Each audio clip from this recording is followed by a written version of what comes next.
Bienvenidos a un capítulo más de Historias de Pánico. Turno de medianoche en el bordo. No debí aceptar aquel turno de noche en la morgue provisional que abrieron bajo el puente de la canalización del río Tijuana. Cuando un amigo te ofrece trabajos fáciles, bien pagados y sin preguntas, ya deberías oler el peligro. Yo hice caso omiso, necesitaba dinero, y aquella decisión me arrebató el sueño para siempre. Soy Javier, paramédico de la Cruz Roja. Conozco la violencia que sacude la ciudad, balaceras en los callejones de la zona norte, cuerpos apareciendo a diario en el canal, el canto lejano de las patrullas que nunca alcanza a cubrirlo todo. Pero nada, absolutamente nada, me preparó para lo que vi esa madrugada del 23 de junio. Llegué a las 11:30. El contenedor refrigerado estaba estacionado al final de un lote baldío, lo escoltaban dos casetas oxidadas, una con guardia dormido y otra repleta de veladoras derretidas. Del otro lado del alambrado, la corriente negra del río arrastraba bolsas y ratas. El operador del tráiler, un tipo flaco con tatuajes de calaveras en el cuello, me entregó la libreta de ingresos y se marchó sin decir palabra. No lo culpé, nadie quiere quedarse solo con los muertos. Mi misión era sencilla: registrar el arribo de un cuerpo que vendría desde playas de Tijuana, mantener la temperatura y esperar al forense que pasaría al amanecer. Al principio pensé que pasarían horas sin novedad, pero a las 12 en punto escuché una ambulancia aproximarse, aunque en la zona solo se oía el viento chocando con los muros. Miré por la rendija de la puerta, la calle estaba vacía. Fue entonces cuando la sirena se transformó en un canto afónico, como si una voz humana imitara el ulular metálico. Me ericé y cerré de golpe. Revisé mi reloj, las 12:03. Me forcé a respirar y tomé un café tibio del termo. El recipiente tembló en mi mano al percibir un golpeteo sordo detrás de la fila de gavetas. Pensé que la máquina de frío hacía extraños, pero el sonido se repitió, 3 golpes rítmicos, idénticos al toque militar de presente en arma. Tragué saliva, abrí la gaveta del extremo y encontré solo charcos de condensación. Sin embargo, del interior surgía un olor similar al cobre, aunque esa cámara debía estar vacía. Decidí encender la radio portátil para distraerme. Sintonizaba noticias locales cuando la señal se cortó y una estación pirata tomó el control. Una voz femenina, grave, comenzó a recitar letanías en yoruba mezclado con español. Reconocí palabras sueltas: elegba, camino, puerta.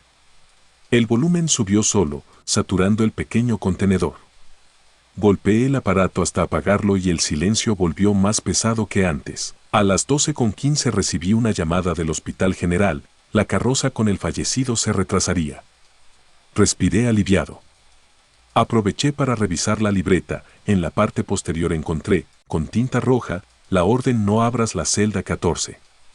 Jamás habíamos numerado los compartimentos, pero conté y advertí que la 14 correspondía a la misma gaveta de donde venía el hedor metálico. Cerré de inmediato y aseguré la traba con cinta. El cansancio me vencía, así que me senté en la silla plegable, apoyé la cabeza contra la pared y, pese al frío, sentí el sudor correrme por las sienes. Cierro los ojos un instante y escucho pasitos diminutos arrastrándose sobre la lámina del techo. Parecen uñas. Recuerdo que el río está infestado de gatos callejeros y me convenzo de que son ellos. Sin embargo, las pisadas se detienen justo encima de mí. Algo araña la superficie, tantea, y luego da un salto. El ruido resuena entre las paredes de metal como si hubiese caído dentro del contenedor. Salgo con la linterna. Afuera el aire huele a sal y basura podrida. Apunto al río y veo a un perro callejero roer una bolsa. No hay nadie más. Cuando regreso, noto que el pestillo interior está forzado, torcido como si lo hubieran pisado.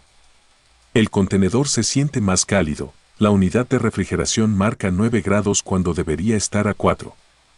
Y la cinta que puse en la gaveta 14 yace en el suelo, cortada de forma limpia. Todo mi cuerpo se tensa. Tomo un escalpelo que encontré en una bandeja y me acerco a la gaveta. La puerta parece abombada, como si algo pujase desde adentro. Apoyo la oreja, escucho respiración agitada. Entonces, 3 golpes, igual que antes. Mi instinto grita que huya, pero mis piernas se clavan. Acumulo valor y jalo la manija. La puerta se desliza y la bandeja metálica se extiende con un chirrido. Sobre la plancha hay una bolsa negra sellada. Gotea un líquido espeso, oscuro. No puedo moverme. Dentro yace un niño de unos 8 años. Tiene la piel gris, los labios violáceos y un listón rojo ceñido al cuello. Abre los ojos. Me quedo sin aire. No parpadea, una gota de líquido le corre desde la comisura hasta la oreja. Entonces articula con voz quebrada, ya me puedo ir. Retrocedo y tropiezo con el carrito de instrumentos. Caigo, me lastimo la mano. El niño se incorpora con dificultad. La bolsa rueda al piso. Sus pies descalzos tocan el suelo y deja huellas oscuras. Me arrastro hasta la puerta de salida, pero un viento gélido me la azota en la cara. El candado, que colgaba flácido, se cierra con estrépito y la llave, todavía puesta, gira sola.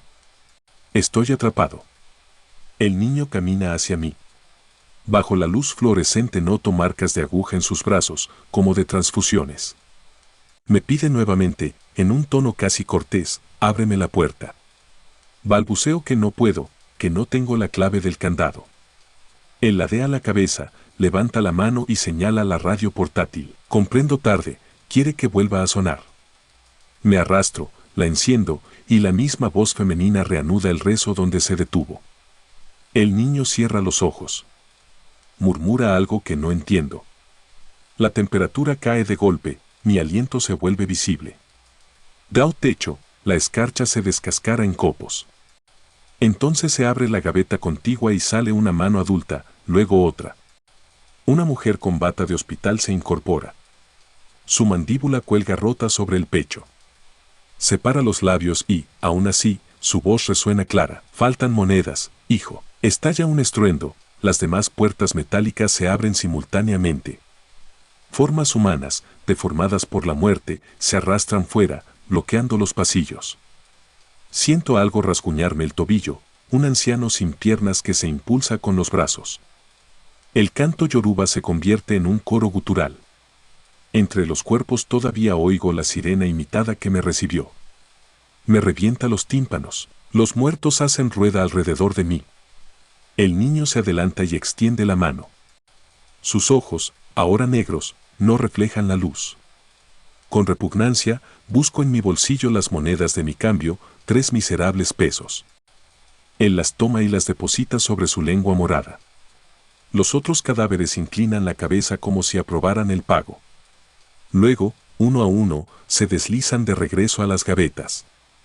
El niño es el último. Antes de desaparecer, retira el listón del cuello y me lo ofrece. Entiendo lo que significa, debo aceptar su lugar. Me niego con un gesto. Una fuerza invisible me eleva y me estampa contra la pared. Siento crujir la clavícula. El listón se desliza hasta mi garganta y se aprieta como serpiente.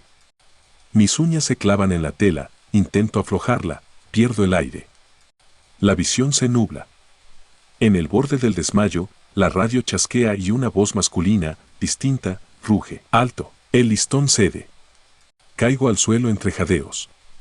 La puerta del contenedor se abre de par en par, una ráfaga helada dispersa el hedor. De pie, en la entrada, está un curandero afrodescendiente, ropaje blanco y cuello rodeado de collares de caracoles. En la mano derecha lleva un bastón con punta de hierro.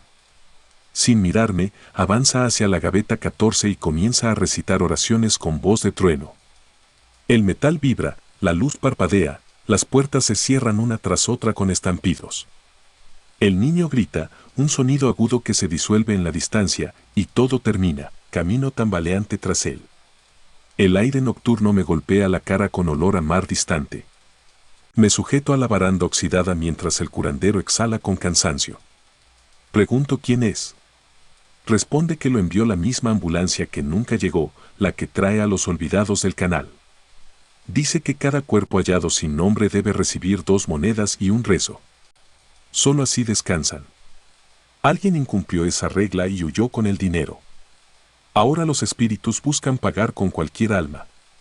Yo casi fui la compensación. ¿Quiere saber mi nombre? Apenas logro decirlo. Me entrega un amuleto, un caracol pintado de rojo. Si vuelve la llamada, rompe esto, indica. Tras ello, se aleja por el lote, desvaneciéndose entre la bruma del río. Despierto en una camilla del Hospital General. Mi clavícula está vendada. Un oficial de policía toma mi declaración. Cuento lo ocurrido, pero su mirada escéptica me cercena. Solo apunta que el contenedor se incendió aquella madrugada. La morgue provisional quedó derretida. Dentro hallaron 15 cuerpos, incluido uno de 8 años con listón rojo. Sin embargo, el reporte dice que el fuego empezó 2 horas después de que una cuadrilla eléctrica cortó la energía. No hubo testigos, salvo yo. Cuando me dan el alta, caminando por los pasillos, percibo un murmullo de niños detrás de cada puerta. Bajo la cabeza, aprieto el caracol en mi puño. Sé que no me dejarán en paz mucho tiempo. La noche de Tijuana es larga y la justicia de los muertos siempre cobra, por eso escribo esto. Para que recuerdes sus monedas, para que no tomes el turno de noche, para que cuando oigas una sirena que parece humana, sepas que la muerte anda buscando a quien invitar a su carroza. Yo ya no tengo lugar donde huir, y la próxima vez que me llamen, dudo que el caracol baste para salvarme. Si llegaste hasta aquí, quizá pienses que exagero o que confundí el trauma con fantasía. Te invito a comprobarlo. Ve de noche al bordo, justo donde el arroyo a la mar desemboca. Verás un altar improvisado con velas verdes apagadas y fotografías quemadas. Busca la que tenga la fecha del 23 de junio. Encontrarás la cara de ese niño, rodeada por el mismo listón rojo que intentó entregarme. Si lo tocas, escucharás golpes metálicos bajo tus pies, como si una puerta se abriera dentro del lodo. Algunos curiosos ya lo hicieron. Primero sienten olor a hierro caliente, luego los invade un zumbido que tapa el sentido del tiempo. Dicen que después amanecen en barrios lejanos, con los bolsillos llenos de monedas antiguas y un agujero diminuto en cada muñeca, como si alguien les hubiera extraído la sangre gota a gota. Todos coinciden en una cosa: la sirena extraña los siguió toda la noche, confundiendo a los perros, retorciendo las alarmas de los coches, y jamás volvió a callar. Pero lo peor ocurre al tercer día. Uno a uno, quienes tocaron la foto desaparecen y solo dejan, pegado a su puerta, un caracol pintado de rojo. Nadie quiere ser su siguiente oficio. Ha dicho que terminaría gateando bajo el puente negro con una linterna temblorosa y un corazón a punto de estallar, lo habría tomado a broma. He fotografiado escenas peores que las de cualquier película: narcomensajes clavados a los cuerpos, casas de seguridad tapizadas de sangre vieja, balaceras con familias atrapadas en medio. Pero nada se parece al hedor que sube del río Tijuana cuando la corriente baja y deja al descubierto aquello que nadie quiere mirar. Esa noche acepté cubrir la guardia de un compañero. El informe hablaba de un socavón con restos humanos abierto por la lluvia. Sonaba rutinario. Llegué pensando en las horas extras. Nunca imaginé que, al amanecer, jurarían no volver a encender mi cámara. Somos pocos los peritos que aún creemos en registrar la escena antes de que la revienten los curiosos. Mi nombre es Laura Sandoval, 31 años, fotógrafa forense, divorciada y aferrada a un Fuji empapado de formaldehído. El radio marcó la alarma a las 0:47. La patrulla me recogió frente a la comandancia. Avanzamos por la vía rápida oriente hasta la altura de la colonia Castillo, donde un tramo de la terracería se había desplomado. Los antros de la zona norte dejaban escapar cumbias distorsionadas que chocaban con la sirena. Era un viernes cualquiera para Tijuana. El oficial Méndez conducía callado. Solo al llegar murmuró: dicen que los cuerpos no son de ahora, que están completos como si hubieran quedado atrapados ayer. Eso me erizó la nuca. La mayoría de fosas contienen huesos sueltos, no cadáveres enteros. El sitio estaba acordonado con cinta amarilla, aunque se balanceaba inútil contra el viento. 3 agentes municipales iluminaban un agujero de unos 5 metros de diámetro. Abajo, la tierra se abría como un cráter hasta la bóveda del drenaje pluvial. El pestilente vapor del río ascendía a bocanadas. Mientras colocaba mi arnés para descender, vi en la orilla varias veladoras encendidas, todavía chorreantes. Alguien había improvisado un altar a la orilla de la calle, piezas de pan duro, cigarros a medio consumir y 8 figuras de cera representando niños con los ojos vendados. Uno de los policías me aseguró que esas velas no estaban al llegar. Se miraban recientes, sin hollín. Guardé silencio, era mejor no distraerme. Bajé ayudada por la cuerda de rescate. El suelo cedía en lodo negro. Frente a mí, recargados contra el muro de concreto, había 4 cuerpos, 2 hombres y 2 mujeres, todos jóvenes, como congelados en pleno forcejeo. No presentaban la hinchazón típica de los días bajo el agua. Parecían dormidos. Les faltaban las uñas y alrededor de sus bocas asomaban fios de limo verde. Tomé las primeras fotos, midiendo cada flash para no deslumbrarme en la neblina. En ese instante la radio chisporroteó, arriba nadie hablaba, pero escuché claramente risas infantiles, burlonas, igual que eco en un tubo. Miré a Méndez, negaba con la cabeza, él no oía nada. Continué con el protocolo. Cuando coloqué la tarjeta de evidencia en la mano de la primera mujer, noté que sus pupilas se contrajeron. Tragué saliva. Palpé con guantes, el globo ocular estaba tenso, no blando. Una membrana gris cubría la esclera, pero debajo había vida o algo parecido. Retrocedí. El suelo vibró y una corriente tibia se coló por la abertura del túnel. Olía a salmuera rancia. Me cubrí la nariz y apunté la lámpara. Al fondo distinguí sombras moviéndose, como si otras personas se deslizaran a 4 patas. Fotografiar eso era impensable, la neblina devoraba el haz de luz. Pedí refuerzos. Solo recibí estática y un crujido parecido a una voz grave susurrando «Quédate». La cuerda de rescate empezó a tensarse sin que nadie la jalara. Sentí que algo tiraba de mí hacia la bóveda. Activé el mosquetón para liberarme, pero el gancho se atoró. Entonces, del túnel emergió una figura, un hombre desnudo, cubierto de lodo, con costillas marcadas y los ojos completamente negros. Caminó erguido hasta uno de los cadáveres y lo abrazó con ternura, como si intentara calentarlo. Yo gritaba a los policías, pero nadie bajaba. El hombre me miró de reojo y, con voz infantil, dijo, «No despiertes a mamá». La cuerda se soltó de golpe y caí al barro. Cuando me incorporé, la figura ya no estaba. Solo quedaban marcas de pies descalzos que se perdían dentro del drenaje. Me temblaban las manos, pero seguí disparando el obturador, era mi única defensa. Al revisar la pantalla, noté algo imposible, cada imagen salía completamente negra, salvo la primera que había tomado al llegar. Las demás mostraban nada, como si la luz no se hubiese reflejado en nada tangible. El miedo me paralizó. Si aquello escapaba a la cámara, escapaba a la lógica. Decidí arrastrar uno de los cuerpos hacia el ascenso para forzar a los municipales a bajar. Al tocar el hombro del varón más cercano, sentí que la piel cedía como plastilina y, bajo ella, algo latía despacio. Una burbuja de gas se reventó y liberó un chorro de agua salada. El cadáver abrió la boca y expulsó un gemido submarino, grave, inhumano. Retrocedí, resbalé y choqué contra otro cuerpo. Esta vez fue la mujer, abrió los ojos y dejó escapar un hilo de agua por la nariz. Me sujetó de la manga con dedos rígidos, más fuertes que vivos. Apreté la navaja de emergencia y corté la tela, la mano se quedó aferrada al retazo. Corrí, hundiéndome en fango hasta las pantorrillas, directo al túnel, era la única salida lateral. La bóveda vibraba con el retumbar de agua. Avancé a tientas, escuchando detrás de mí el chapoteo de múltiples pies.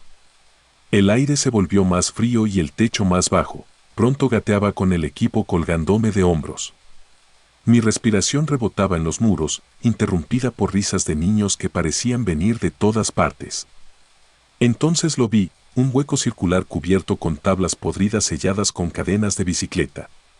Desde ahí emanaba un murmullo, una letanía repetida, 1, 2, abre tu voz, 1, 2, abre tu voz. Las tablas palpitaban, como si alguien golpeara desde dentro. Saqué el flash y lo detoné. Un segundo de luz blanca reveló decenas de figuras pegadas a las paredes, hombres, mujeres, niños, todos semidesnudos, con los ojos cosidos por hilos metálicos. Estaban incrustados en el concreto, como atrapados durante la construcción del drenaje. Cuando la luz murió, un estruendo inundó el túnel, las tablas se partieron y una columna de agua me arrojó contra el techo. Entre la espuma vi cuerpos flotando, algunos recientes, otros esqueletizados, pero todos moviéndose con lentitud. Sus manos buscaban cualquier superficie firme. Una de ellas me agarró la cara y sentí uñas arrancando la piel. Grité, pero el agua me tragó. No recuerdo cómo salí. Desperté empapada en la ambulancia, con las luces del amanecer filtrándose por la puerta trasera. Méndez, lívido, me contó que me encontraron hundida hasta la cintura en el borde del socavón, agarrada a una rama. Ni él ni los otros agentes bajaron porque la cuerda se había cortado por desgaste, dijeron. Del túnel no salió nadie más.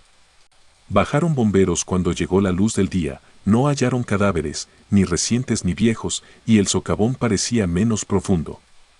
El informe oficial menciona solo tara humedal y material de arrastre. Mi cámara se arruinó, todas las fotos, incluso la primera, aparecieron veladas. Pedí licencia médica, pero no puedo dormir. Cuando cierro los ojos, escucho la letanía 1, 2, abre tu voz mezclada con las risas que la acompañaban. Anoche encontré a mi puerta 8 veladoras nuevas, idénticas a las del puente, formando el número de mi apartamento. Nadie en mi edificio admite haberlas dejado. Sé lo que significa, alguien está contando, esperando que abra mi voz y relate lo que vi, o que vuelva para ocupar un hueco en esa pared. Por eso escribo esto, para que quede registrado antes de que se lo traguen todo, como el río se traga la basura cuando llueve. Y si algún día ves velas encendidas donde no deberían estar, no importa si es en Tijuana o al otro lado del muro, no te acerques. Los muertos han aprendido a vivir en los lugares donde nadie pregunta y tienen el pasillo de los perros. Me llamo Aldo Camberos y conduzco un camión de desasolve para el Ayuntamiento de Tijuana. No es un empleo que uno sueñe de niño, pero paga puntual y mantiene alejadas las deudas. Cada noche, mi ruta recorre alcantarillas que conectan la vía rápida con el canal del río. Ahí fue donde, el 3 de julio, encontré el pasillo que nunca debió abrirse. Desde entonces no puedo oler cloro sin que me den náuseas, ni escuchar el ladrido de un perro sin sentir el estómago torcido. El aviso llegó a las 22:10.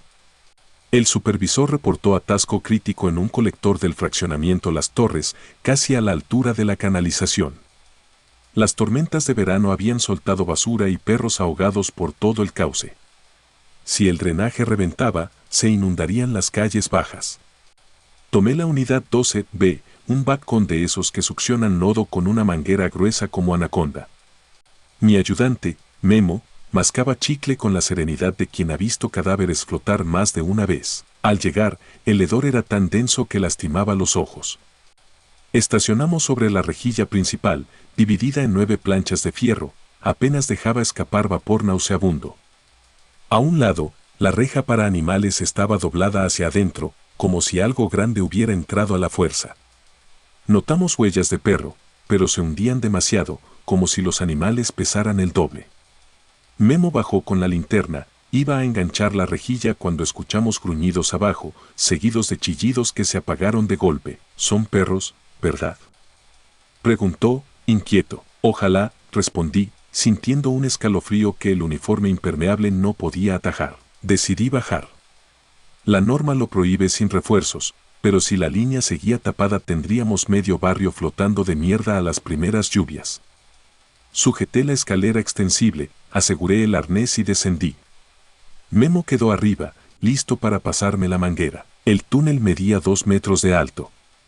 El aire olía a mezcla de putrefacción y formaldehído, demasiado químico para provenir solo de aguas negras. Caminé hasta la cámara de inspección. La obstrucción era una masa gris que pulsaba, compuesta de bolsas, ramas y pelos de animal. Introduje la lanza de agua a presión. El chorro rebanó la maraña y, para mi horror, se abrió como costra. Dentro había un rostro humano hinchado, sin ojos, la piel se desprendió y se escurrió entre la corriente turbia. Tropecé hacia atrás, resbalé y caí de rodillas. El casco pegó contra la pared. Sentí un gemido, pero no venía de mí, era el sonido de un silbido agudo, repetitivo, como si alguien soplara un silbato para perro. Venía del fondo del colector. Avisé por radio, hay restos humanos. Necesito a la policía. La respuesta se enredó con estática. De pronto, se escuchó claramente la voz de una mujer, no sigas la luz, Aldo. Congelé. Nadie sabía mi nombre en esa frecuencia excepto Memo, y él no podía imitar aquella voz susurrante. Respiré hondo, prendí mi lámpara de mano y avancé hacia la señal de GPS que marcaba el colector 24C. Cada paso chapoteaba en agua tibia.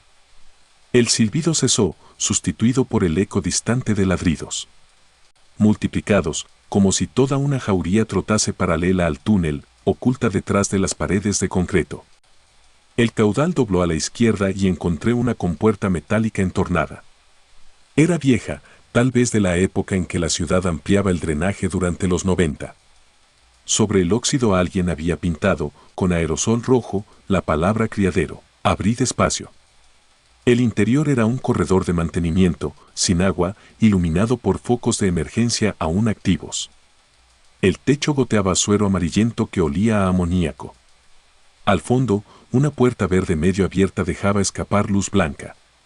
Sentí el teléfono vibrar. Memo preguntaba por radio si seguía vivo. Contesté que aguardara, que la cosa era más turbia de lo pensado. Mi propia voz sonó tartamuda. Crucé el umbral. Una sala alargada se desplegaba frente a mí, con jaulas de acero a ambos lados. Dentro, perros callejeros vivían hacinados, pero ninguno ladraba. Tenían la mirada hueca, orejas caídas, cuerpos llenos de cicatrices. Lo peor era el silencio, solo se oía mi respiración. Me acerqué a la primera jaula. El animal me olfateó, meneó la cola con poca fuerza y luego giró el cuello como si buscara algo detrás de mí. Noté que llevaba un dispositivo electrónico incrustado en la nuca, parecía un pulsómetro modificado. Cada can tenía uno, y en el centro del pasillo, un monitor industrial mostraba líneas de frecuencia cardíaca moviéndose al mismo compás. Entendí demasiado tarde, aquello no era un refugio, sino un experimento. Los latidos de los perros estaban sincronizados, como si los controlara una misma señal. Y entonces llegó el olor, cloroformo, desinfectante y sangre fresca. Seguía la pista de un drenaje ilegal que se usaba para desaparecer cuerpos y probar drogas caninas que excitaban la agresividad, o algo peor. La puerta blanca del fondo se abrió sola. Entré, impulsado por estupidez y adrenalina. Hallé una sala quirúrgica clandestina. Camillas oxidadas, charolas con jeringas, bolsas de suero colgando de ganchos, un monitor de rayos X parpadeando. Sobre la mesa central yacía un cadáver humano recién abierto del esternón al pubis. No era una autopsia normal, los órganos estaban intactos, pero habían extraído trozos de tejido que luego cosieron dentro de un pastor alemán anestesiado junto a la camilla. Ver aquello me arrancó un vómito ácido. Al girar para huir, tropecé con un carrito de instrumental, volcando bandejas de metal. El estruendo despertó al pastor, movió el hocico, gruñó con dolor. Sus sensores se activaron, las líneas en el monitor de perros se dispararon. A la distancia, las jaulas rechinaron. El pasillo se llenó de ladridos furiosos. Me lancé fuera, cerré la puerta y eché el cerrojo, pero la jauría embistió las rejas. Escuché crujir el metal. Corrí hacia la compuerta de concreto. Una pata logró introducirse y arañó mi pantorrilla. Sangré, sentí calor y pánico. Activé el radio. Memo, necesito salir ya. Estás a 30 metros de mi posición, respondió. Pero algo bloquea la salida. Elevé la lámpara, la reja por la que descendí estaba tapada con basura y huesos. Cráneos humanos encajados entre varillas. Me estremecí al reconocer uno, parecía el rostro sin ojos que había visto en la obstrucción. Una alarma comenzó a sonar entre pitidos, la frecuencia cardíaca de los perros estaba fuera de rango. El monitor central emitió código rojo. Las jaulas se abrieron con chispazos eléctricos. Aullidos se fusionaron con el retumbar de patas sobre concreto. Me lancé por un túnel lateral. El piso resbaloso me hizo avanzar de bruces, alumbrando apenas. El jadeo de los canes rebotaba cada vez más cerca. Olían mi sangre. El pasillo terminó en una escalera vertical. Ascendí a ciegas. Arriba, una compuerta de inspección estaba asegurada con candado. Golpeé, grité, hasta que escuché golpes del otro lado. Memo usaba la llave para abrir. Debajo de mí, el primer perro apareció, sus ojos brillaban verdes por la linterna. Saltó y mordió mi bota, tirándome un peldaño. Mi hombro chocó con el hierro y sentí el hueso crujir. Con la mano libre disparé el gas pimienta que llevo en la faja. El chorro cayó sobre los hocicos. Lloraron, retrocedieron. Memo logró girar el candado. Empujé la tapa y emergí entre maleza junto al canal, con el brazo colgando. Memo me arrastró mientras los perros chocaban contra la compuerta. Cerramos y atornillamos la tapa con la herramienta del camión. Llegó la policía. Nadie quiso bajar, demasiado riesgo biológico. Prefirieron soldar la tronera. Declaré lo visto. Anotaron, incrédulos. Inspectores de la Procuraduría examinaron de día, hallaron jaulas vacías, quirófano limpio, ningún cadáver. El túnel donde caí ni siquiera figuraba en los planos. Concluyeron que las lluvias habían desviado aguas negras y confundido mis sentidos. Memo cayó, lo habían amenazado, dijo, supuestos agentes de salubridad que aparecieron después. 2 semanas más tarde desperté aullando, soñé con la sala quirúrgica. Tenía fiebre y una línea roja ascendía por mi pantorrilla. El médico diagnosticó infección rara, me recetó antibióticos fuertes. Convalecí en casa. A medianoche, escuché a lo lejos un silbato, idéntico al que oí en el colector. Creí que aluciné. Al día siguiente los noticiarios reportaron un robo en la Facultad de Medicina, desaparecieron bolsas de tejidos humanos y 2 perros experimentales. Cámaras captaron siluetas con batas quirúrgicas cerca del cauce. Ayer llegaron a mi puerta 4 perros callejeros. No ladraban. Solo me miraban, con la misma apatía de los de la jaula. Cada uno traía un dispositivo soldado al cuello. El monitor de mi televisión, apagada, se encendió solo y marcó sus pulsos, sincronizados. Entendí que alguien, o algo, seguía controlándolos, y que mi infección tal vez no fuera bacteriana. Están usando sangre humana para mejorar perros, quizá entrenarlos como armas vivientes. Y yo llevo su mordida, no sé cuánto tiempo me queda antes de que vuelvan. Cada noche el silbido se acerca, y el dolor en mi pierna late al mismo ritmo de los monitores que vi. Antes de terminar estas líneas, quiero dejar constancia de la ubicación, colector 24C, fraccionamiento Las Torres, bajo la vía rápida. Si encuentras ese pasillo y no tienes estómago para ver con qué se alimentan los perros, huye, sé por experiencia que, cuando sus latidos se coordinan, están listos para cazar. Si un día titubeas al oír un silbato entre la lluvia de Tijuana, recuerda esto, no llaman a perros comunes. Llaman a los que ya probaron sangre humana y saben que el siguiente olor será el tuyo. El último viaje del taxi 37. Me llamo Samuel Rojas y conduzco un taxi rojo crema, ruta centro, playas, desde hace 12 años. Conozco cada bache de la vía rápida, cada semáforo que tarda más de la cuenta. Creía haber visto de todo, balaceras interrumpiendo el tráfico, gente que sube ensangrentada pidiendo auxilio, migrantes que pagan con billetes manchados de fango. Pero nada me preparó para la madrugada del 9 de julio, cuando una joven apareció en la esquina del Puente México con el brazo vendado y una mirada que no supe descifrar. Eran las 2:11. Las discotecas de la zona Río acababan de cerrar y yo buscaba un último pasaje antes de entregarme a la cama. La muchacha vestía pantalón negro y una sudadera gris con capucha. Se tambaleaba ligeramente, quizá ebria. Alzó la mano y frené. Subió sin saludar y me indicó con voz ronca: a la Morita, por la avenida Venados, por favor. El barrio está lejos, casi al pie de los cerros. Dudé, son 25 minutos de calle solitaria, pero la tarifa nocturna lo justificaba. Le pregunté si iba sola, asintió. Entonces noté la gasa en su antebrazo, un vendaje grueso que goteaba oscuro. Pregunté si necesitaba hospital, respondió con un no tan seco que el tema murió. Tomé la vía rápida oriente. El río Tijuana, reducido a un hilo sucio, despide un olor ácido a esas horas. Ella miraba por la ventana, presionando la venda con la otra mano. De pronto, murmuró: si alguien nos sigue, no pares. Los faros traseros iluminaban la carpeta asfáltica vacía. Giré el retrovisor, nada. Quise bromear para aliviar la tensión, pero su rostro reflejaba puro cansancio y algo peor, tal vez miedo. Al pasar el distribuidor La Mesa, escuché golpes en la cajuela, como si hubieran lanzado una pelota contra el metal. El taxi brincó. Pregunté si llevaba equipaje, negó. Detuve la música para escuchar mejor. Golpes, 1, pausa, 2 seguidos, pausa larga, otro. Ritmo irregular, pero insistente. ¿Tienes algo atrás? No te detengas, frunció el ceño. Falta poco. Apreté el volante, aceleré. El golpe cesó. El puente de la presa estaba desierto.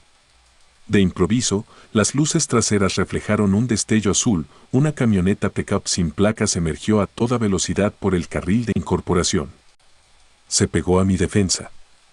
Sentí el claxon como rugido. La joven se hundió en el asiento. ¿Esos son los que no quieres ver? No respondió, lloraba en silencio. Pisé el acelerador hasta sentir el chirrido del motor cansado. La pickup encendió una barra LED que me cegó. Los latidos retumbaron en mis oídos. Recé, y no soy devoto, rogando que apareciera cualquier patrulla. A la altura del Cañón del Padre, la carretera se bifurca, a la derecha se extiende un camino de servicio junto al acueducto, lleno de baches, sin alumbrado. La muchacha gritó, «Métete ahí», lo hice. El taxi rebotó. La pickup pasó de largo, quizá temiendo dañar la suspensión. Respiré aliviado, pero mi pasajera se desplomó. Vi su venda empapada. Inclinó la cabeza y murmuró algo que sonó como fosa. Temí que se desangrara. Busqué mi teléfono, sin señal. 1,5 kilómetros después, la muchacha susurró, «Ahí, junto al tanque de agua, detente». El tanque roñoso se alzaba en la loma. Apenas había casas, solo chozas de lámina y perros flacos merodeando. Frené. Ella abrió la puerta y trastabilló. Corrí a sostenerla. Tenía la piel fría, pegajosa. «Mi hermana está adentro», dijo señalando una casucha de cemento sin ventanas. «Ayúdame a sacarla», no supe qué hacer. Si la dejaba sola y moría, cargaría con ello. Si entraba, podía hacer trampa. Decidí acompañarla. Saqué el crucillo que uso contra asaltos y lo escondí tras la pierna. La puerta de la casa era un panel de madera astillada. Al empujarla, un hedor a formalina y óxido me golpeó. La linterna del celular iluminó un corredor estrecho con estantes repletos de frascos etiquetados con nombres y fechas. Dentro, órganos flotaban en líquidos amarillentos, corazones, hígados. Nunca había visto algo así fuera de un hospital. La joven avanzó trastabillando hasta una cortina al fondo. «Ahí», susurró. «Ayúdame a abrir». Temblando, jalé la tela. Una habitación cuadrada se reveló, medio inundada. En el centro, una tina quirúrgica de acero contenía hielo que ya se derretía. Entre cubos flotaba otra chica, idéntica a mi pasajera, pálida, con una incisión fresca que iba del esternón al ombligo. Faltaban órganos. La joven gimió. Quiso acercarse, pero se desplomó. Descubrí debajo de su venda un hueco similar. La habían operado también, quizá para extraer un riñón o algo más. Entendí, alguien cosechaba órganos y las había abandonado. Tal vez la primera murió y la segunda escapó. ¿Pero por qué volver? Me prometieron salvarla, balbuceó. Dijeron que si conseguía otra persona. Se quedó sin voz. Sentí frío en los huesos. Busqué salida. Entonces oí el motor de la pickup acercarse. Luces se colaron por las rendijas. Me escondí detrás de un armario. Ella quedó tendida junto a la tina. La puerta se abrió a patadas. 3 hombres con overoles plásticos entraron cargando hieleras rojas de quirófano. Usaban mascarillas pintadas con sonrisas torcidas. Uno apuntaba con escopeta recortada. Otro volteó el cuerpo de la chica muerta, verificó la incisión y maldijo. «Nos faltan 2 pulmones y córneas», gruñó. Y la otra se nos fue. El tercero iluminó el pasillo con lámpara táctica y halló a la sobreviviente. «Aquí está la rata». Se inclinó para alzarla, entonces vio mis huellas en el agua. Grité y embestí con el crucillo. Golpeé su cabeza, sangró pero no cayó. El del arma giró hacia mí. Corrí, derribé frascos, vidrios y formoles tallaron. El olor me quemó la garganta. Disparos retumbaron, agujereando empaques y provocando chorros de químicos. Salí al pasillo, resbalé y caí sobre frascos rotos. Sufrí cortes en brazos. La casa era un laberinto de cuartos. Encontré una puerta trasera. Salía a un patio cercado por láminas. Detrás, el cerro. Trepé, rasgándome la ropa. Mientras tanto, los hombres gritaban órdenes. Vi mi taxi encendido, dejé la llave. Corrí ladera arriba, iluminado por faros que se movían como machetes de luz. De pronto, la tierra cedió y caí en una zanja. Aterricé sobre bolsas negras que se hundieron con un gemido. Con horror descubrí más cuerpos, unos recientes, otros hueso y ropa. Todos con incisiones idénticas. Colgado de un gancho oxidado vi un teléfono viejo, pantalla rota pero encendida. Marcaba solo un número, *911. Lo tomé, sorprendentemente tenía señal. Llamé. En la lejanía escuché sirenas verdaderas, no la imaginación. Grité ubicación aproximada. Durante la llamada, detecté un pitido constante detrás de mí. Me giré, los cuerpos tenían sensores adhesivos conectados a cables que salían del suelo, como si midieran señales aún después de la muerte. Al mover un cadáver, disparé una alarma que chilló como monitor cardíaco plano. Los hombres llegaron al borde de la zanja. Uno saltó. Disparé con la linterna en la cara, solo destellos, y lancé una bolsa contra él. Tropezó, cayó sobre una aguja saliendo de un tórax abierto. Aulló. El de la escopeta apuntó sin bajar. Entonces aparecieron luces azules, patrullas avanzaban por el camino. El tirador lanzó un insulto y corrió colina abajo hacia la pickup. El otro lo siguió sangrando. El que yacía junto a mí agonizaba, vi su rostro sin máscara, era un tipo cualquiera, tal vez paramédico clandestino. Los policías tardaron en encontrar la zanja. Cuando llegaron, yo temblaba con el teléfono aún en mano. Iluminaron bolsas, restos, sensores. Vomitaron. Llamaron a la fiscalía y a ambulancias. Hallaron a la joven viva en la casa, respiraba débil. Logró balbucear mi nombre antes de perder el conocimiento. Declaré hasta el amanecer, sentado en el estribo de una ambulancia. Me cosieron los brazos. Supe que la chica fallecida se llamaba Marisol y la sobreviviente Daniela, hermanas gemelas de 23 años, desaparecidas una semana antes. Las engancharon con promesa de dinero para operar a su madre enferma. Les extrajeron órganos de forma escalonada para no matarlas de golpe. El grupo huía a Ensenada con un cargamento de córneas y pulmones. Atravesaban la ciudad en pick-up, donando pacientes a su inventario. 2 traficantes fueron detenidos en el retén de la misión horas después. El tirador escapó. Mi taxi quedó bajo cadena de custodia, lo liberaron días más tarde. Al abrir la cajuela encontré un agujero con manchas marrones y trozos de cinta industrial. Alguien había instalado un compartimento para transportar paquetes humanos. Nunca supe quién lo preparó ni cuándo. Vendí la unidad por partes. Daniela sobrevivió, pero perdió un riñón y parte del hígado. Me visitó en septiembre, aún pálida, para agradecerme. Me confesó algo que la policía no registró. Los doctores le decían mientras la sedaban que el taxi trae la carga más fresca. Creían que yo era cómplice, un transportista que jamás preguntaba. Quizá por eso dejaron la puerta principal sin seguro aquella noche. Volvía por otra víctima. Desde entonces conduzco solo de día, y cada vez que un pasajero con capucha alarga la mano en la avenida Revolución, el corazón me tropieza contra el pecho.